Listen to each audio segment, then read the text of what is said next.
Hello la compagnie, aujourd'hui on va s'attaquer à des composants connectés de l'alarme Ashika, d'une alarme Ashika Vision que j'ai installée chez moi et il y avait un défaut, c'est que je ne pouvais pas. Il y avait quand j'active l'alarme, ça fait un gros bip sur la sirène qu'on ne peut pas désactiver. Et à l'extérieur ça fait beaucoup de bruit, surtout si je mets la sirène volume à fond. Donc comme c'est dans un lieu très calme, pour les voisins c'est pas cool si on active ça, quand on va se coucher et qu'ils dorment déjà, bon voilà.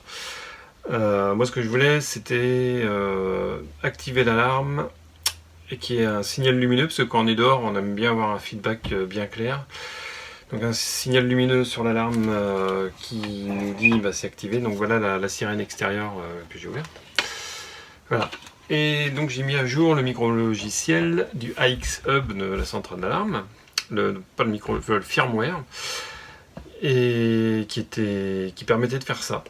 Sauf que pour faire ça, il faut aussi mettre à jour le micro-logiciel qui est dans chaque composant connecté, enfin les sirènes en tout cas. Et là j'ai commencé à galérer, donc je me suis dit bah, je vais faire une vidéo parce que s'il y en a d'autres personnes dans mon cas, voilà. Donc Ashika Vision, je trouve c'est une alarme, vraiment un bon rapport qualité-prix. Et bon, pour l'instant je suis plutôt content, mis à part ce petit souci. Donc il faut quand même être un petit peu bricoleur pour faire ça. Alors pour faire ça, on trouve sur internet un PDF qui explique comment faire, sauf que eux, enfin je pense que c'est un PDF interne, et ils ont un câble en fait qui branche sur un port USB et pour pouvoir accéder à ça, mais entre les deux il y a des interfaces. Alors pour faire ça, voilà, je vous montre dans cette alarme là, bah là, allez, il y a le petit connecteur qui permet de faire cette mise à jour. Et dans cette alarme là, c'est pareil. Il faut juste que je dévisse. Ah, il y a deux vis à dévisser, ici et ici. Alors je vais vous montrer, mais on ne voit plus mon visage après.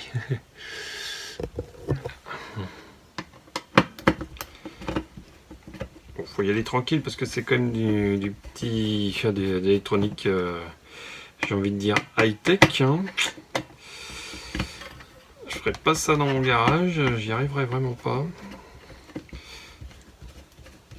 Voilà. Faut pas perdre les vivis. On peut, à partir de là, on enlève tout le bloc. Ah. Qui se sépare même en deux, donc ça se sépare en deux. Bon, c'est pas hyper nécessaire, mais bon, pour le remettre, il y a un détrompeur, hein, c'est pas très... Bon, moi je le ferai après, enfin si je peux le faire maintenant. Ouais. Alors je l'ai déjà fait sur une autre sirène comme ça. J'ai trois sirènes en fait. Il y avait un autre défaut dans le firmware de... Enfin défaut. Un manque. Dans le firmware du AXHub de la centrale, c'est qu'on ne pouvait mettre que deux sirènes. C'était un petit peu les... Bon bref, c'est bien, mais moi j'en voulais trois. Donc voilà, nous y sommes. Et donc le connecteur, c'est le même, il est là. Alors à partir de là, ce qui me manquait, c'est qu'est-ce que je mets comme composant entre le port USB et ce connecteur. Alors, je finis par trouver que c'est un circuit USB tout ETL, donc enfin, c'est un circuit qui permet de convertir en RS232. Je mets la référence dans les commentaires. Hein. USB tout ETL FT232RL. Voilà, bon, on en trouve partout, enfin, dans les sites spécialisés. Ce qu'on prend aussi, c'est une plaque lab. Celle-là, elle est vieille, je sais, ça fait longtemps que je l'ai. J'étais ado quand je l'ai acheté. Et bah juste, il faut les connecteurs équivalents. Donc, je sais plus le nom exact. Là, il y a marqué FS, mais je suis pas sûr. C'est genre FT, FS, un truc comme ça. Avec 4 broches. Alors là, j'en ai pris un et j'ai soudé et mis de la gaine thermorétractable avec des petites papates comme ça. Je mets sur ma plaque lab le circuit là c'est le port USB qu'on met sur le PC, et je branche mes petites papates, et le transfert peut se faire. Voilà. Voilà, donc ça c'est l'introduction. Et ah oui, il faut un dernier truc, c'est le logiciel Secure CRT. Alors c'est un logiciel qui permettra de se connecter sur le port, dans un mode port série,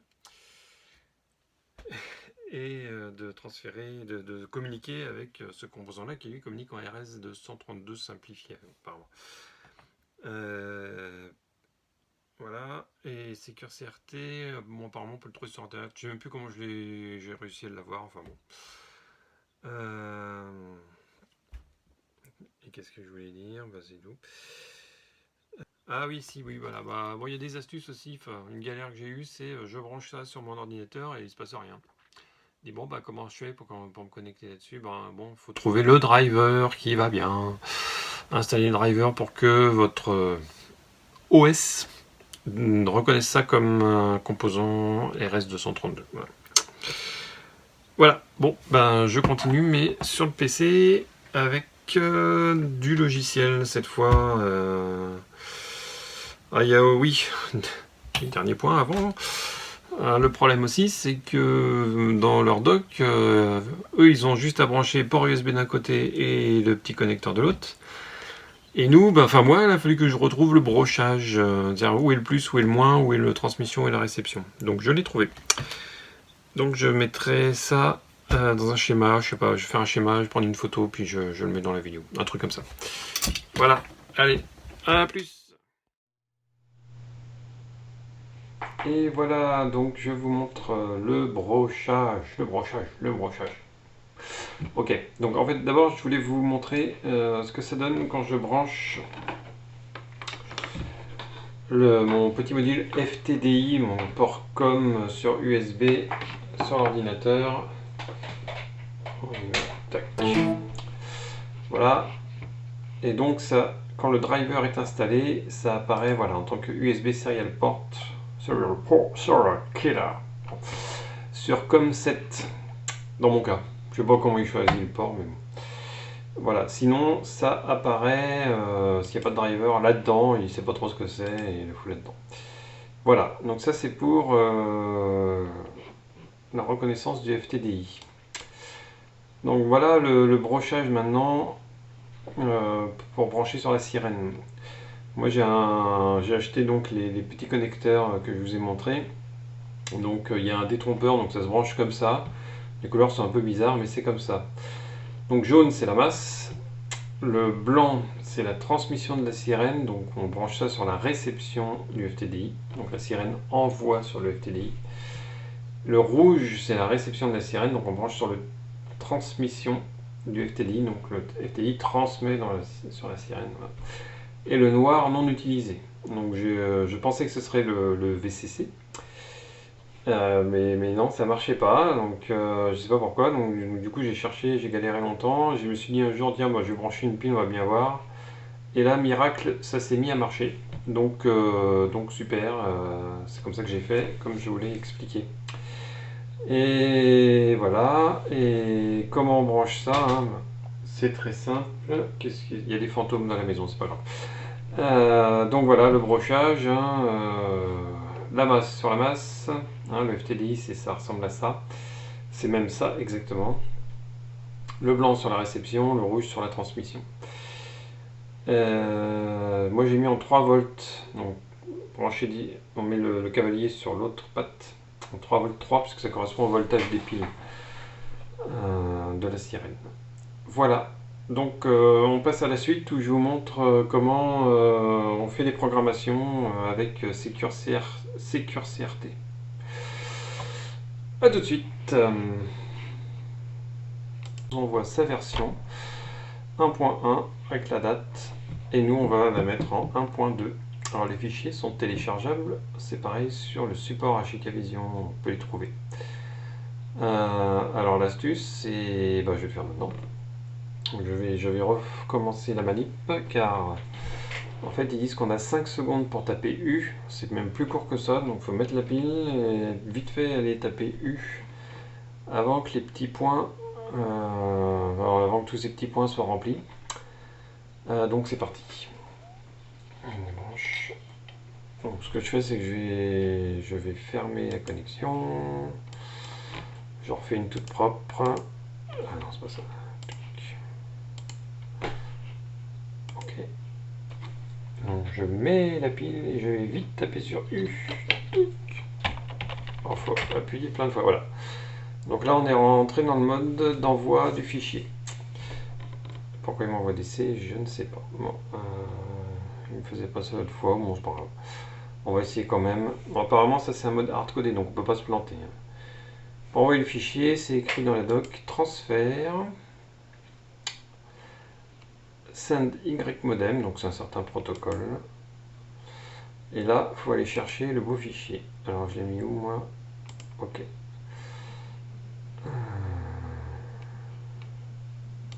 Soft config, Ashika alarme.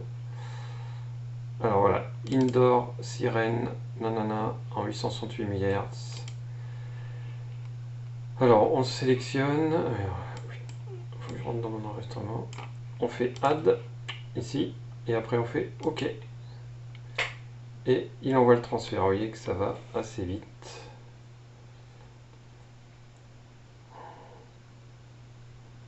Alors, faut pas qu'il y ait de coupure de courant, nanana, mais effectivement, comme je le disais, en fait, j'ai fait un premier transfert qui a foiré. J'ai interrompu en plein milieu, je me suis dit, voilà, la sirène est foutue. Et ben non, j'ai refait la manip, il me dit, ah bah c'est bon, j'attends un nouveau fichier, et puis j'ai pu transférer le fichier. Voilà. 100%. Et voilà. Et ensuite, il nous renvoie la page d'accueil, on va dire. On est passé à la version 1.2 du 18 juin de cette belle année 2020. Ok, voilà. Ça, c'était pour la petite sirène. Alors, j'ai pas encore fait la grosse sirène, mais a priori, c'est pareil, sauf que c'est pas le même fichier binaire. On va essayer ça. Ok, donc le même principe sur la grosse sirène extérieure. On fait des branchements, c'est les mêmes, je viens de tester, c'est pareil, c'est le même brochage, donc j'enverrai ce qu'il faut. Et voilà, je montre le branchement. Voilà, bon. Donc c'est exactement pareil, sauf que c'est sur la grosse sirène. Alors la petite astuce, c'est que je l'ai donc déjà fait sur une sirène. J'ai dû supprimer l'alarme et la réinclure dans le système pour que ça prenne bien en compte tout ça, puis des redémarrages. Voilà, c'est comme ça. Donc je vous montre la manip sur l'écran, et puis c'est marre. Et voilà. Donc bah là, je me suis connecté à la sirène, déjà. 2019, la date du logiciel. Je ferme, je vais recréer une nouvelle connexion avec ce petit bouton. Voilà, donc c'est les mêmes paramètres. Connect. Donc là on est connecté et je vais brancher une pile. C'est suffisant pour activer le... pour qu'il y ait du jus quoi. Hop. Donc voilà, donc je vous montre. Voilà, ça va très vite. Donc je vais enlever la pile pour recommencer. On va voir ce que ça donne. Hop. Voilà, donc là j'ai appuyé sur U. Donc voilà, j'ai pas refait toute la manip, j'ai remis la pile, il était content. Super. Donc même principe, transfert, send Y modem. Je retourne chercher mon petit fichier. Enfin c'est un gros fichier, oui pas très gros. Soft config. Alors là, cette fois c'est Outdoor Sirène. Voilà, il est là. Ok. Et c'est parti. Ou pas, on ne sait pas.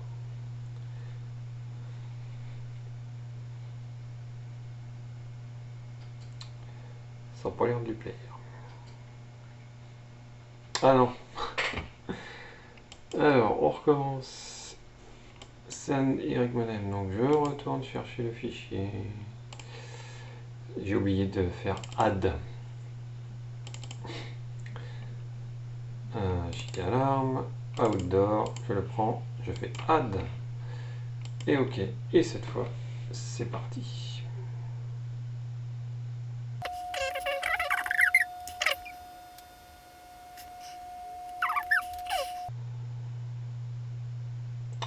Bon, faut une pile neuve, hein.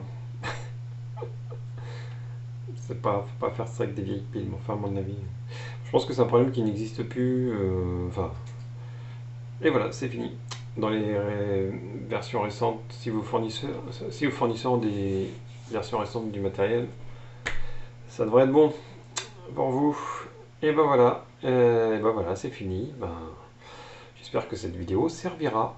Et voilà, à bientôt. Ciao, ciao. Ciao, ciao.